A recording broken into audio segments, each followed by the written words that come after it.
You're listening to the Social U podcast, sponsored by Social University. Be sure to follow us on our socials listed in the show notes. Now, let's dive in. Hey, I'm Laura Black. And I'm Becky Johnson, and this is the Social U podcast. We are super glad you are here for our pilot episode of the podcast, and I think it's going to be fun. Oh, definitely. So this week, we're going to talk about things social media managers love. Now, on the other podcast, you've heard Caryn talking about things that we love, but those things are like tools for work and things like that. Now we're going to talk about the things that we love personally about being a social media manager. Right. We're going to keep it real, like real. This isn't tools you can go out and download to help you be a social media manager. This is just what we love. So why don't you go first and tell me one thing that you love about being a social media manager? One of the things I really love is when you have a client on board with you and they are 1,000% invested and they send you everything that you need, like photo, video, all of that great stuff. I mean, you can't grow a page without it, really. I mean, it really, really helps. And that is one of the things I really, really love about working with a great client in social media.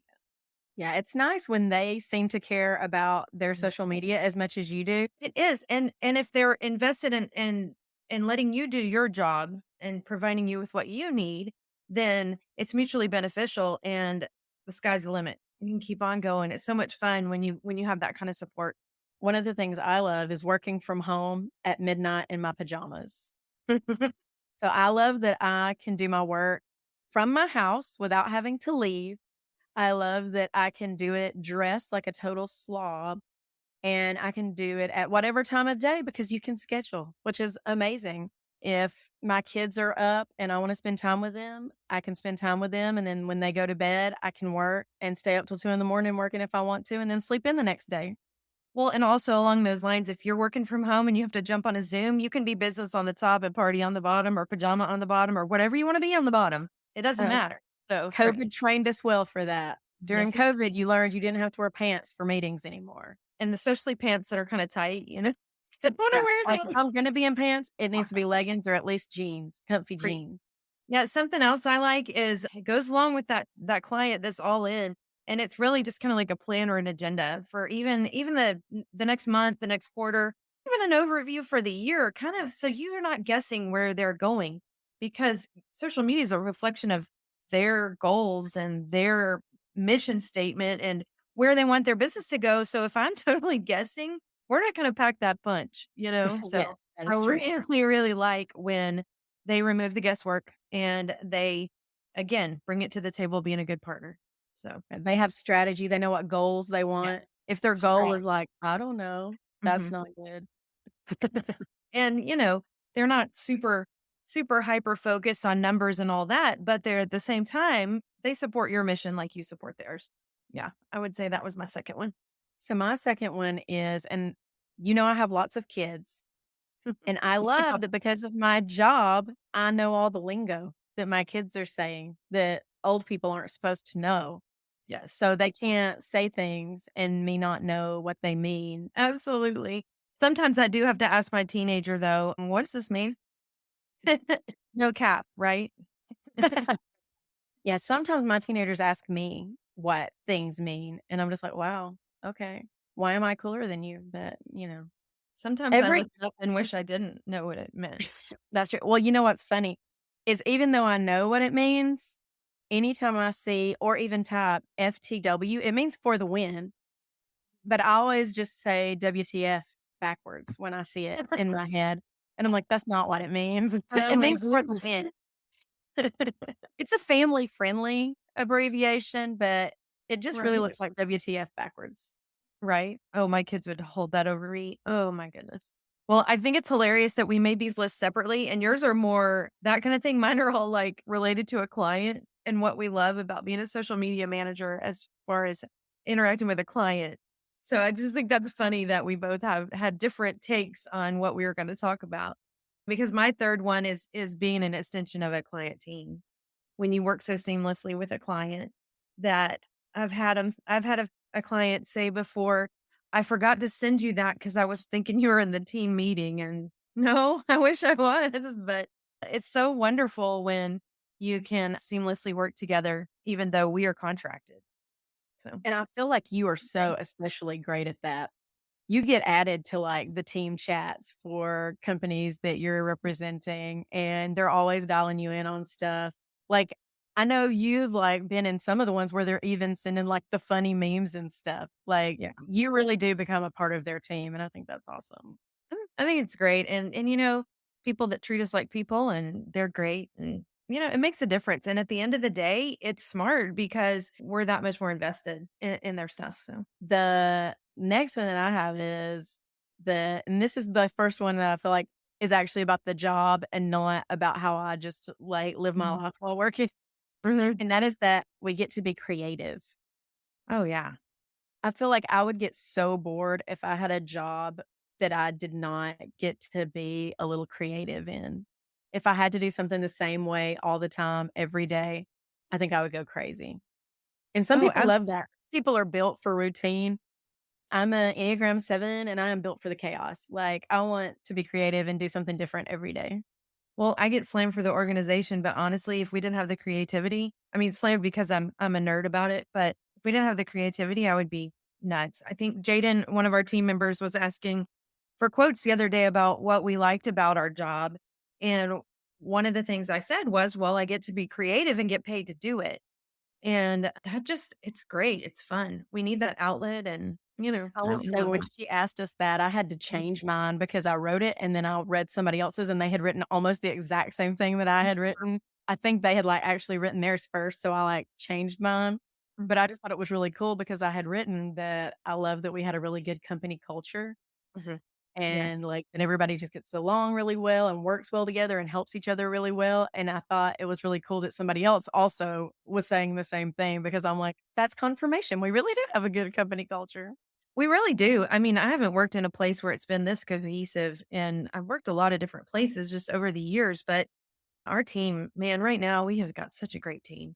And I think that you will 100% agree with this that the thing that I love most probably about being a social media manager, working for Social You, is that I know that our boss has our back. Mm. As long as we're doing what we're supposed to be doing, she is not going to let anything bad happen to us. And I appreciate that. That and the fact that she trusts us to do what we're supposed to be doing. Right. I mean, it's nice to not be, micromanaged. We're big girls and boys and that's our job. So we're going to do it. This is turning into a we love our boss session, but she sends us kudos all the time. She encourages us to do kudos all the time. And that really fosters not only a great work environment, but it wants us to work harder. And then on the flip side, when a client thanks me for something I did that didn't just expect it to happen, that's huge. And just a little bit of value will make me work so much harder because I appreciate the kudos. Yeah. It makes you want to do better because somebody believes in you and expects it of you. Absolutely. I mean, at the end of the day, our success is creating client success. So when all of those pieces fall into place, everybody's happy. We're successful, they're successful, and we can just have a big love fest. So, Yes. Right now on social media, something I wanted to talk about is AI deep fakes. mm, Deep fakes are everywhere and they are in a few things that I want to mention and I want to get your take on. So the first one is elections, right? So you can deep fake the other candidate saying something horrible, mhm. something super racist or something like sexually explicit or just super inappropriate.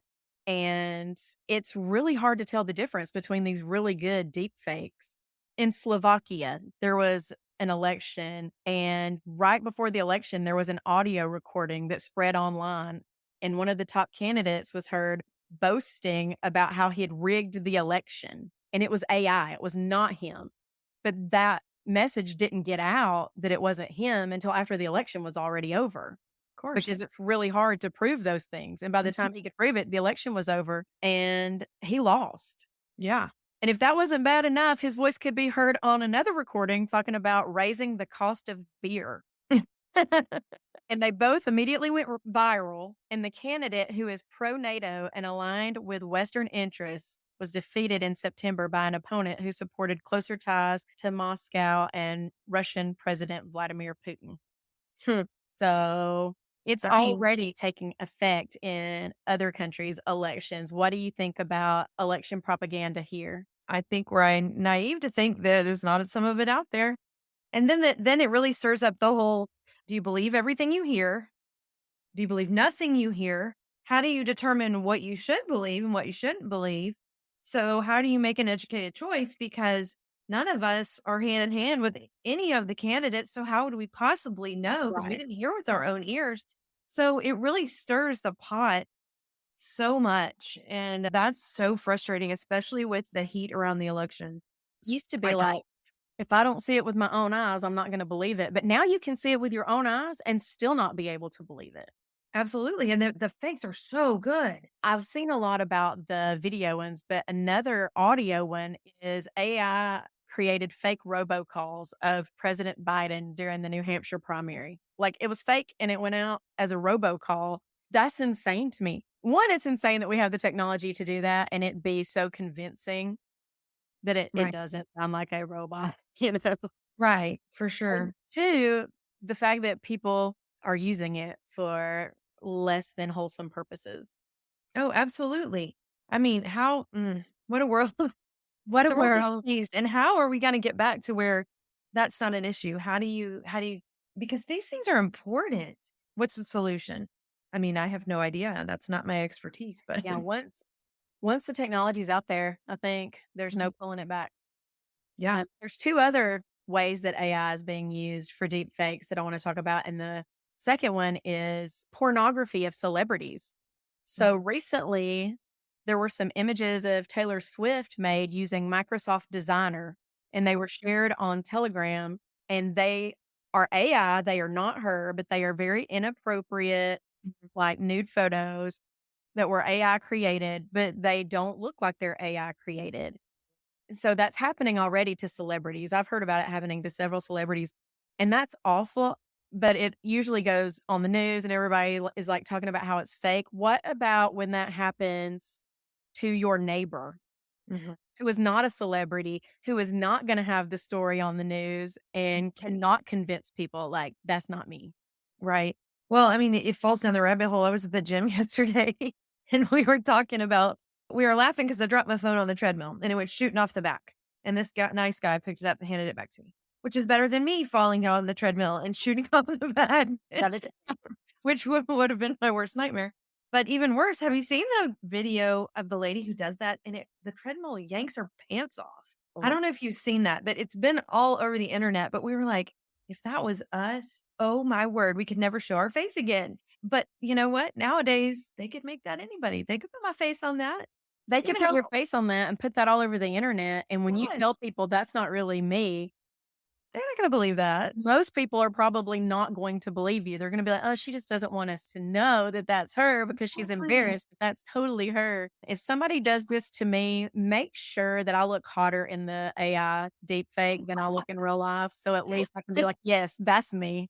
I know, right? I was thinking Absolutely, that. that's me." Make it look like I work out Right, exactly. and take But care of myself. seriously, and it doesn't take much, and then that can continue down the rabbit hole, like with the bully situations and like it Oh, yeah. snowballs. And now that technology, once it's perfected or cloned or everybody starts figuring out, it's everywhere. It's like, Chat GPT. And the third thing is celebrities endorsing products. So recently there's been like Tom Hanks, Gail King, all these people that are online in your Instagram feed endorsing these products that they have never even seen or used. And now they're coming out and saying, "Hey, that's not me. I didn't endorse that product. Don't believe that." And now, like you said, like you don't know what to believe because you see somebody that you think is this celebrity that you've watched in all their movies and you feel like you know them and you trust Right. them and they're saying use this product and then you find out they don't even know those people. Like they never said that. There's one that kept popping up on my feed that I don't know if it's true or not. I mean, who knows? but it was for some dumb little matching game, but it's the cute, smart guy from Suits. And I'm like, does he really endorse this cheesy game with the king sitting on the throne? Really? Again, what do you believe? I don't It's know. getting to where, like you said earlier, if you don't know somebody personally, Yeah. you're not gonna be able to tell. And you know what? Maybe when we get to the point where we don't believe it more than we believe it, maybe we'll be better off. Maybe so. Maybe then all the people that are already being maligned on the internet who aren't really doing the things that people say they're doing will start to be the normal people, you know? Yeah, maybe so. Maybe so. It's got to get to some point. Maybe that's it. I'm just going to say for the record, if you see any videos of me or Laura that are inappropriate, it's a deep fake. It's not us. We're old married ladies. It's not us. No, it's not us. So I want to bring Caryn in now and see her take on this because she's got a lot of experience and I feel like she's going to have some spicy takes. I don't know about spicy, Hit but us, Karen. I think that AI will evolve with itself. I think that as this continues to proceed and become more and more invasive, there will be an AI program that you can run it through to see if it's real or not. Mhm. Well, So, supposedly there already are ones that they can run Chat GPT things through, like, don't use it for your college paper because you're oh gonna get no, busted. 100%. Mhm. And I think that commercials and stuff where they're making like the videos of Tom Hanks endorsing the product, I think it's going to be very soon where you'll be able to look at it and go, yeah, that's not real. I hope so. There are some people who believe anything. I mean, come Oh, on. yeah. It's true if you saw it on Facebook, just saying. Flat earthers, that's directed at you. There's already been litigation. So some of these people are getting sued already. But sometimes Good. it's really hard. Like with the products, it's easy to know who to sue because it's who's getting the money for the products. But Right. for the things like the election stuff and the pornography, like a lot of times those people are untraceable. So they're hard to litigate. Yeah, the pornography stuff I think is going to be more difficult because they have as an industry a lot of funding. So Mhm. it'll be easier to create it and run and then create another one and run so that they Yep. can't be caught or And, prosecuted. Yeah. and even though that's not really that person, like imagine how violating that would feel to have that out there. Well, it's your reputation. Right. Yeah. So what do you think, Karen, about the election? Do you think it's going to have any effect on the election or do you think the election's already decided? I think that nobody's mind was ever changed with a commercial. So if you're going to vote your way, you're going to vote your way no matter what you see. Mhm. I've never seen a post on Facebook where I'm like, wow, that's super convincing. I'm going to change my mind. That's just not how that works. So there will be some fallout. There will be some negative fallout because again, a lot of people believe anything, but yeah, I think most people are still going to go whichever way they're going to go. Yeah, I'm the world's worst when I see an ad or get a phone call for something like that. I just skim right by because again, you don't know what to believe and you're gonna stick with what you know or what you think. Absolutely. Yeah. And there are videos out there from before the time of deep fakes that you think would be damning enough in themselves Mhm. for like most people that have ran for office. Mhm. And it doesn't matter. The people that support them are going to support them and the people that don't won't. Mhm. Yeah, there are some horrifying statistics for people in office. We're just going to leave it at that. We have a little skit that we do on our Instagram and our TikTok called Social Media Hotline. It's one of our most popular segments. And so today I'm going to play the audio from one of our social media hotlines. And then we're going to ask Karen where the inspiration came from. Names Yes, have been changed to protect all parties, mainly us. mainly us. Only us. Social media hotline. You have a complaint about social media manager. Okay. They posted something. You sent them links. Oh, looks here like they asked for approval and you never gave it. That's why it didn't get posted. Okay, you want to approve that calls back? Okay, bye bye. That never happens, right? Never ever. I literally had this conversation today. We were doing a discovery with a potential new client. And they said, what would make us a good client? And I said, response time. We are only as good as the information you provide us. If we put up content that you don't ever look at, or if we put up content that needs approval that doesn't get approved, or if we're asking for images from an event, or if we're asking for behind the scene images or video and we don't get that, there's only so much we can do. So it's frustrating to hear your client tell you, I see a gap in my posting when you know you're waiting on 2 weeks of approvals. They've had that content for 18 days and you're just waiting, and you've reminded them multiple times. You don't want to drive them crazy. But again, we're only as strong as their response time. Now, what about when you have asked for their approval and they gave it to you 2 weeks ago? Then you posted the graphics, and then a week later they say, I don't like that. Take it down. You would think that wouldn't happen, but it does. It does happen. And it depends. Like most of our clients, we have long-term clients. We have great relationships with them. So if they pre-approve something and then a week later they're like, I don't like it, I get it. Sometimes it looks different when it's up and it's surrounded by other stuff, or sometimes they're just having an off day, or it gets by them and they're like, yeah, I've thought about it and I don't like it. Totally okay. We get that all the time. Now, if we get it consistently, like we'll post consistently and the client comes back and says, I don't like that or that or that, then again, it starts to be problematic. And that's just a communication breakdown. That's when it becomes so critical that they pre-approve. And at that point, we have to like go back to the client and say, okay, you only have these many edits included, because I mean, you can literally edit everything all the time. And we love feedback. Feedback Oh, is yeah. awesome. We love to be told, like, this is our voice. This is more what we were thinking. But when you've already approved it and then you come back later and say that you don't like it and you do it over and over and over, I'm starting to think that probably you're not actually looking at it when you approve it. You problem. Yeah, that's a better way to say It's not me. I It's think you. That sounds like user error right there. And the beautiful thing though is with my group, I don't hardly ever have that happen. Over the years, even over all these years, it's so rare, thankfully, that it's, I don't know, that just such a relief. It is. Well, I mean, it happens sometimes, but it's rare. I mean, really. I will say this is an industry where good business relationships are awesome and the bad ones kind of work themselves out. If we're not a good fit for somebody, then I feel like it becomes pretty obvious pretty early on. And it's kind of a mutual, we are probably not right for you. You're not right for us.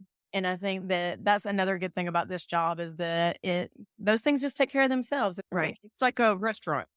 I'm not saying that this specific restaurant's bad. It just may not be what I want at the time that I want it. It has to fit. The timing has to be right. The mood has to be right. And you both have to agree on it. So yeah, that's a great way to say that. It works itself out. And we've had situations where it's not worked out and we've parted ways and then later come So, back together and it's worked out. So Yeah. like it's not a personal thing where it's like, oh, I don't like you or you don't like me. It's like right now our business goals are not meshing and maybe later they will. or we'll have a client that wants to see some of our work, which kind of, okay, because it's very difficult. The easiest way to explain it is when you're showing a house and let's say there's a red room and the person walks in that's looking at it. I don't like red. Okay. You can paint it when you're ready to paint it, but I don't like red. And then they let it skew their entire perception of Yes. everything else. So if you show them client work and all the client work is in red and that's not their color, sometimes there's pushback. I don't like the messaging on this. It's not your messaging. So we're more driven by the statistics, engagement, the numbers. But we have to speak in the voice the client gives us. It is what it is. Plus, what's more satisfying than great numbers? I know. And when you have a company that sells garden gnomes and we don't have a client that sells garden gnomes, so we're sending you clients that are realtors or wedding vendors, like it's not going to translate. You Yeah. can't look at someone else's social media and be like, yes, I'm going to love or hate this. Yeah. Yeah. No, Prob- you can get an idea, you can get a feel for kind of how we do things, but branding is going to change perception 100% of the time. Most people don't have they just can't project their own branding onto somebody else's stuff. Sure. And Laura, your nerd is showing because I love that. I love the numbers. My nerd All about always shows. In fact, it does. I'm proud of it though. It's good. I'm a numbers nerd. I love looking at stats. I'm a dork and proud. Yeah. I sent you stats yesterday on something that was out, like the top had blown off, and I Really? was just shocked. So I had to share. So the last thing this week that I want to talk about, and I want to do this every week because it's hilarious to me and it's really relatable. There is an Instagram. It's not our Instagram, but I'm going to shout out an Instagram that we all follow called Sippinsocialtea. 100%. And Sippinsocialtea is an Instagram where social media managers can send in their things that are really annoying and they post it anonymously. So I would like for each of our episodes to read one of these and talk about it. And I will post the link in the show notes to Sippinsocialtea so everyone can go check it out for themselves. The one this week says, this is so funny to me. If I see a social media ad that I know I won't buy from, I might click it anyway just to make them pay. I can't help it. Done it. I 100% have done that. And I've done it more than once. And see, I feel like I'm the opposite. When I Google something, I never do the top sponsored ones. Not because I feel like it'll make them pay, but because I don't want what somebody is selling to me. I want to go below it to what Google would have actually picked for the Right. top. Exactly. Somebody wasn't paying. I will do that. But like if I'm on Facebook and I know it's a competitive ad and I know it's costing them $2.50 every time there's a click, click, click, click, click, click, click. Oh, right. Here's an idea. Every time you see the ad with Tom Hanks selling things he's not selling, everyone go click it and get all the people you know to click it, but don't buy anything. Well, okay. See, that works for me because I have an obscure Facebook email that's not connected to anything else that I do. So there is no cross marketing for me, which Highly recommend, by the way, because highly recommend. Yeah. Facebook has become the worst as far as getting hacked, losing access to your page, Yeah. all the things. So make sure you have a really strong password and that you're using a unique email address and that you're not using like your kid's birthday or something. Oh my goodness. Or password 123. Like, don't do that. Or a word out of your own title. Do you know how often we see that? Hey, I need your login for your website. And the company is, I can't think of a good example. The company sells ice cream and their password like, I love ice cream. Nope. Ice cream, Nope. ice cream. Ice cream is good. Absolutely not. Yeah. Funny story. My husband and I both worked at this same retail store together. We hated it. It was not a great job. So when we left from working there, we had been gone maybe 3 months and we get a call one day and it's my husband's old manager. And he was like, hey, I really need to get into your work email. There's some stuff in there that I have to get out. I need your password. Seriously? Oh, And my husband's password was like, I hate my job. that's awesome. That is awesome. Caryn, you can't have my password. No, just kidding. At least Bob is a jerk or something. Well, I mean, come on. As a business owner, you're supposed to have access to that stuff anyway. You Right. should be able to log into your domain and get it. You shouldn't be chasing an employee that's gone. That's crazy. And this was a large retail store, like a department store, I will That's say. That's bad. Do better. funny. Do better. We still see people whose password is password. Password 1 exclamation point. It's not secure. Stop it. Something like, I don't remember the exact statistics, but having at least one capital or at least one number or character, it adds your hack time goes from like 2 hours to 2 days. It's insane. Hackers don't want to mess with a 2-day hack. They're going to go to the 2-hour hack every time. So make it hard for them. Make them earn it. And something Caryn does that I have learned from is when it says suggest strong password, take that password and then still change it a little bit. Yeah. So you have the password that sounds like a sneeze, but it's still not the one that was suggested. You're still adding your own thing to it. So it's like extra hard. I love that. It sounds like a No. If it's not a sneezer, it's just not worth having. Like, what is your password? My husband works in a very secure environment and his passwords are insane and they make me crazy. But Well, when you tell somebody they need a 24-character Facebook password, they look at you like you've got 2 heads. But if you got as many requests as we did for hacking, And can you people crying? Can you please recover my page? Can you please get me into my profile? 24 characters seems like a bargain. And I'm going to say, Absolutely. besides just your page Well, and your profile, if you're sending anything in your messages that you wouldn't want the world to see, you should Yes. probably have a really strong password. yeah, Amen. because they can get it. If they can get into Facebook, they can get into Messenger. This week, we talked about things that we love. Next week, everybody needs to come back because it's going to be the real tea, and we're going to talk about things we hate. Things social media managers hate.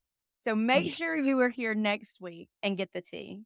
And before you do that, go check out our friends over at Sippinsocialtea. Thanks for listening to the Social U podcast, sponsored by Social University. We'll see you next week.